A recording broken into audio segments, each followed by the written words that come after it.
Hey everyone, I'm back, and today I'm going to be reviewing the first live-action Transformers movie. Now, to those of you who are not familiar with the Transformers franchise, buckle up, because this shit's wild.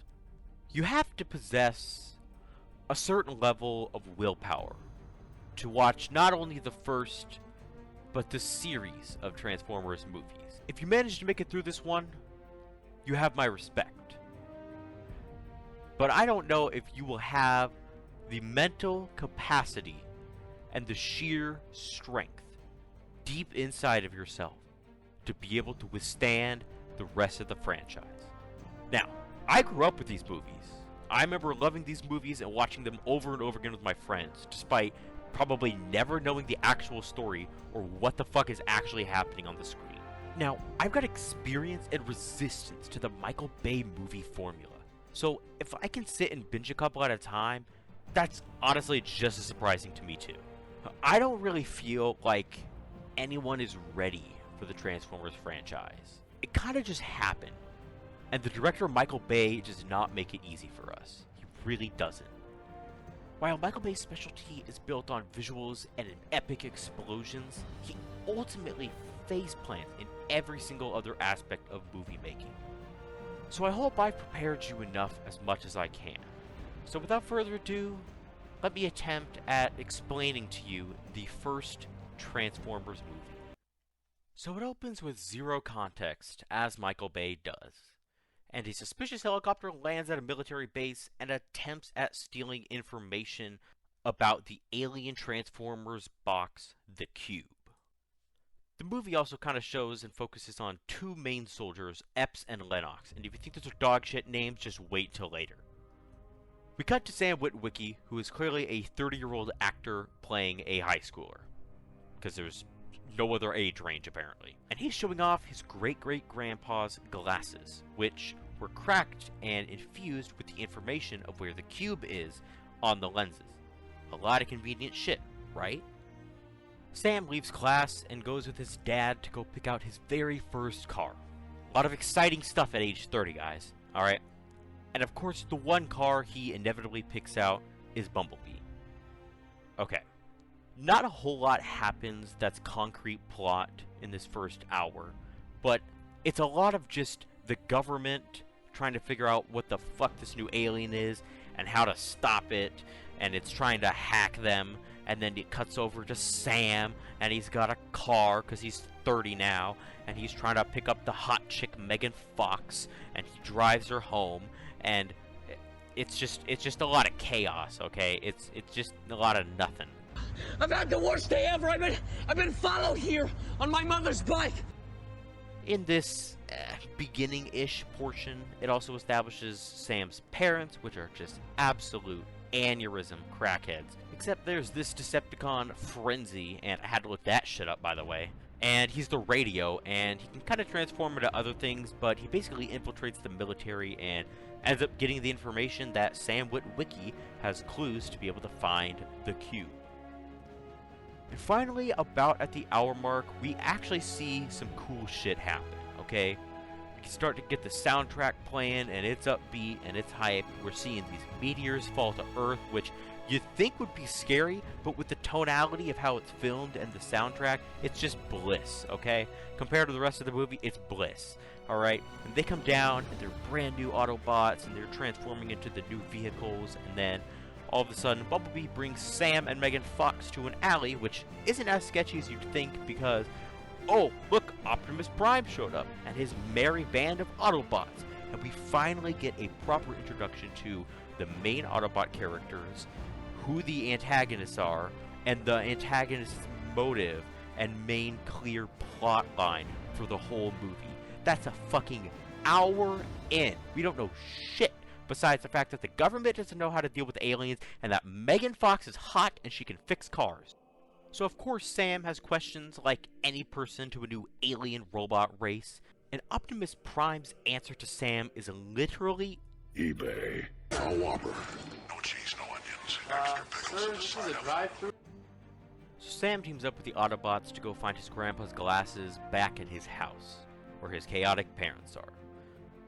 The Autobots are fully transformed robots, and they're just fucking tearing up the yard. The fountain's destroyed, they're breaking power lines, and eventually, after so much unnecessary and chaotic dialogue between Sam and his parents, they eventually get the glasses, and they're instantly stopped by a secret organization called Sector 7, and we're introduced to yet another crackhead character, Simmons.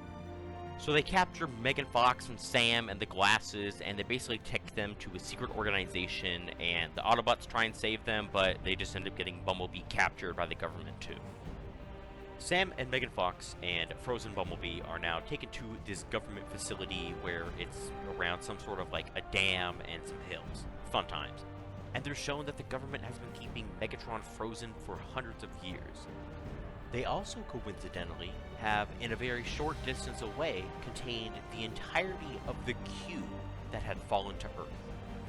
So Sam, Megan Fox, and the government, the best trio, they compile an idea that they're going to let the Autobots take the cube because the Decepticons are evil and they're going to kill Earth with it. And they're going to go ahead and go to the nearest city and hide the cube there. So Bumblebee, Sam, Megan Fox take the cube to the city. Now before this, Bumblebee decides he's just gonna touch the cube, that's the size of a fucking mountain, and shrink it down to the size of a Rubik's Cube, okay? Now Sam isn't smart enough to solve this, neither is Megan Fox, don't even ask that. But they're taking it to the city, and the Autobots all head there with them.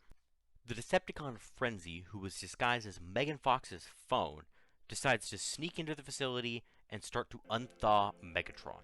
He escapes, ends up teaming up with the other Decepticon friends he has, and they all start to head towards the city to get the cube from the Autobots. Okay, a little bit of a nitpick thing here, but it's important, trust me. So on the way to the city, Optimus Prime is attacked by a Decepticon and he's separated from the rest of the Autobot group. So he's not with them in the main battle when it starts in the city. He basically gets to the city and starts to fight at exactly the 2-hour mark, and then for whatever reason isn't shown for another 6 minutes. And 6 minutes on a Michael Bay film feels like a fucking half an hour, okay? It's a long-ass time. So for whatever reason, as a kid, I guess I noticed this, and I thought that he was gone for so much longer, and bear with me, because as a kid, my review skills weren't great. So I felt like it was weird that Optimus wasn't really in the final battle too much, and so I would say as a kid that he was sitting out of the movie eating popcorn in the theater, and then abruptly realizes that it was time for him to fight in the final battle, and he would just kind of hop back in the movie. It was honestly just some funny random thought I had that I told my friends, and I guess it was so good that it kind of stuck after all this time.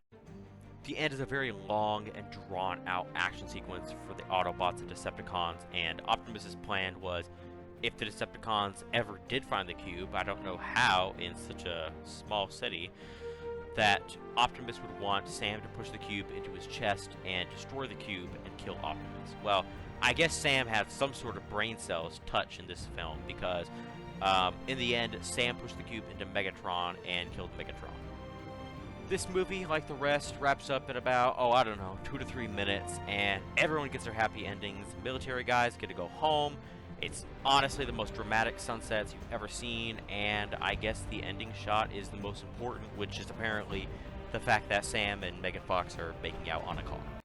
I will say, we do get to end this movie in probably one of the coolest fashions ever from Michael Bay, which is an amazing speech by Optimus Prime, in a really upbeat mood, and it works really well, and it's one of the only good movie decisions made by Michael Bay. Genius. I'm Michael Bay. I am Optimus Prime. We are waiting.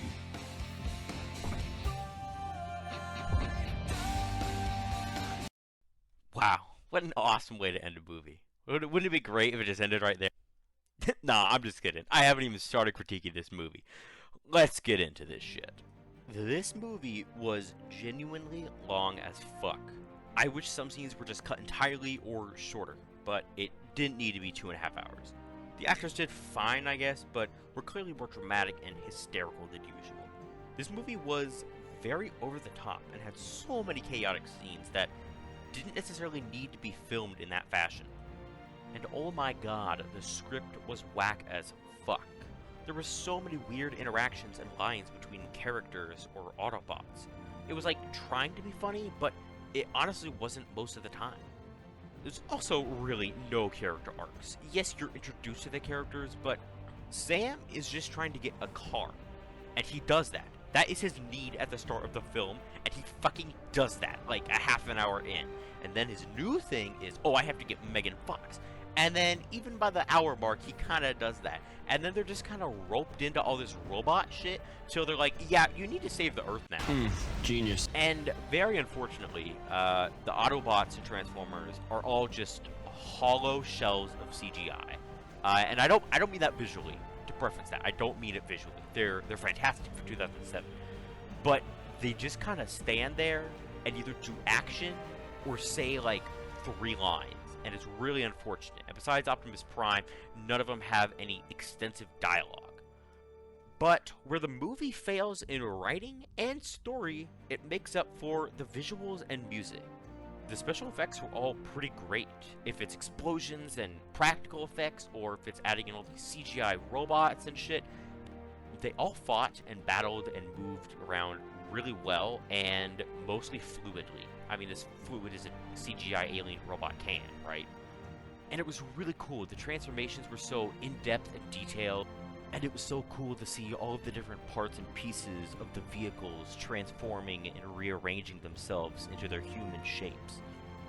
I really have to give them props for that because, you know, I mean, all those visuals, they take so long, and they're all incredibly detailed.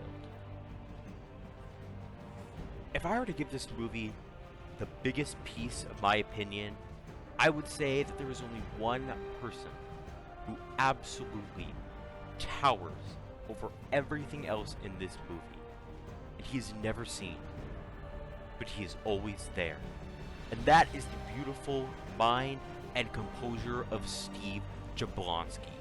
He is just tremendous, and his themes and music work just so well and add such a beautiful and calm tone through his various tracks. I honestly don't think this movie would have been as good or as liked by myself and possibly others if it was not for Steve Jablonsky. Now look, there's a lot of scenes and a lot of dialogue that I definitely didn't include or talk about in this review. And that's because a lot of them are either pointless or mundane, but there's one specific scene that stands out to me that is the absolute best part of this movie. And I don't know where it comes from, but you have Epps and Lennox. They start to get attacked by a scorpion Decepticon, and Lennox rushes to Epps and he tries to get something from his pocket. And this is his response. Left cheek! Left cheek! Left cheek! It's just completely hilarious and out of place that he's screaming about his ass cheeks in the middle of firing in a war zone at an alien robot scorpion. I'd honestly say in general, Transformers was a fun movie full of action and great visuals. It's a good start to the series, and I always remember liking the first one. Even with one movie, Bumblebee easily became my favorite Transformer. Now you might think this overview of the first Transformers movie was a lot more tame than I was making it out to be at the beginning of the video. But don't worry, I honestly didn't go over everything that was insane about this movie. It would have just been too much to nitpick and to analyze, and it would have just taken up more time than it needed. But the rest of the films honestly get much worse. I think that's the best word I can use, and not just from a film standpoint, but it's just more insanity. I really don't know how Michael Bay does it, and how he can just make things absolutely more atrocious. But believe me, he is more powerful than we thought he could be. Oh, I mean, I think he just thinks maybe you can just slap some special effects and explosions and some cool fucking CGI robots and everything will make like millions and millions of dollars at the box offices. But I think as a whole, the Transformers franchise started off fairly decent, but it honestly just descends into just pure anarchy. Awesome, pussycat. Honestly, to wrap things up, I think I would give Transformers a confident 3 left cheeks out of 10. I hope you guys did enjoy my review of the first Transformers movies, And if you did, feel free to like and subscribe down below and comment what you thought of this movie. I hope you guys all enjoyed, and if you did, stay tuned for more movie reviews in the future. But until then, thank you all so much for watching, and I will see you all later.